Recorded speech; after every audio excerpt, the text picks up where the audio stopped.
Oi, gente! Aqui é a Patrícia e vocês sabem o que é mito?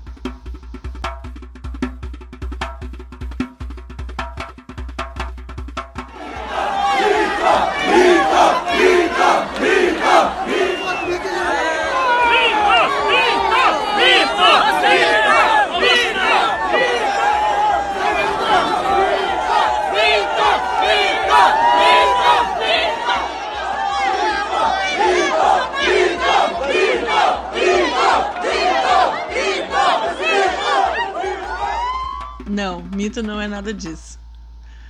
Os mitos são narrativas alegóricas que têm como protagonistas seres sobrenaturais que existiram no passado remoto, em tempos imemoriais, ou primordiais. Neles encontramos a explicação para a origem do cosmo e muitos outros aspectos da realidade. Ao narrar sua origem, se dá igualmente uma explicação para o seu sentido e sua finalidade.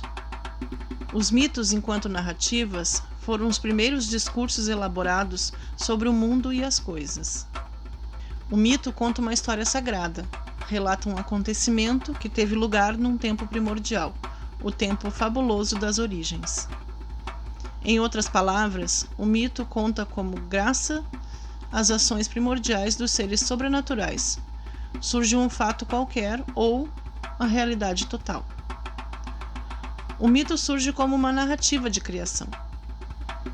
Conta como qualquer coisa foi produzida, ou seja, como começou a ser. O mito não fala daquilo que é imaginário, fala apenas daquilo que se manifestou plenamente. Por isso que mito não é o mesmo que lenda, pois lenda se refere a histórias de personagens fictícios e que se estabelecem de forma aespacial e atemporal.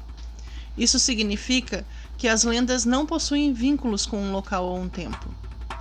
Por exemplo, histórias de lobisomens são contadas tanto na Europa do século XIX quanto no Brasil do século XX. O mesmo ocorre com histórias fantasmagóricas, como A Mulher de Branco, A Mulher no Espelho e também histórias de vampiros. Claro que não estou falando de Drácula, né? Drácula é um romance literário, escrito por Bram Stoker, na Inglaterra do final do século XIX, e como foi adaptado como personagem de filmes e peças de teatro durante todo o século XX.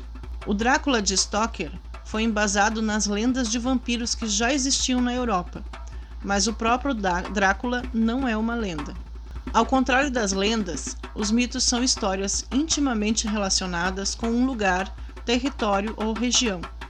São histórias muito elaboradas e sempre ocorreram num passado remoto, no princípio dos tempos, e servem para explicar alguma coisa do cotidiano. Os personagens dos mitos geralmente são seres sobrenaturais. Estes são conhecidos sobretudo por aquilo que fizeram nos tempos prodigiosos, dos começos, como diz Mircea Eliade, um dos mais importantes historiadores das religiões do século passado. Eliade demonstra em seus livros a íntima relação entre os mitos e os ritos. O rito é a representificação dos mitos, ou seja, os ritos religiosos não são apenas uma encenação do que aconteceu nos mitos, mas sim o próprio mito acontecendo no presente. E de novo, ao início de cada ciclo, seja lunar ou solar.